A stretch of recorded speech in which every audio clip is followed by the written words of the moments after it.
he doesn't see much of this continent, and he has used some very nasty words to describe this continent before.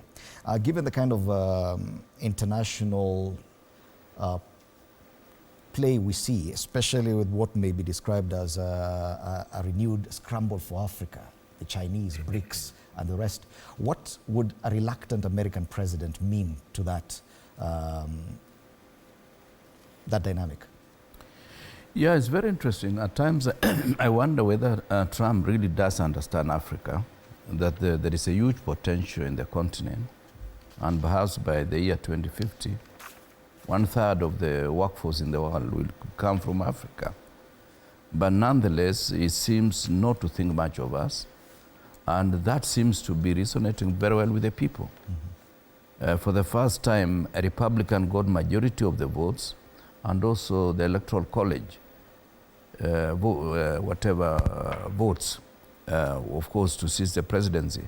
Remember, even in 2016, despite winning against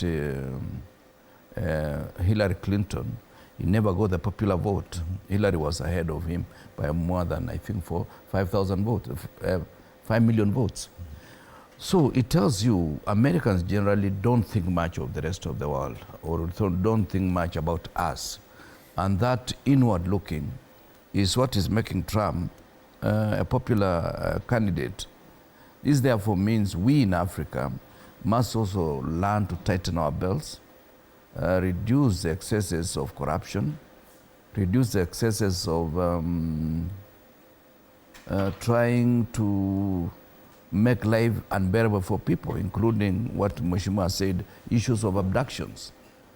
But nonetheless, I feel Africa, the machine will still continue, and where African leaders fail to meet the threshold, they will have to face the music. Mm-hmm.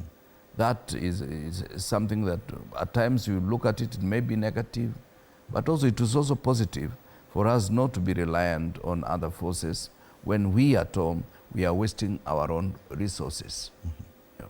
Yes, and Bwana Pogisio,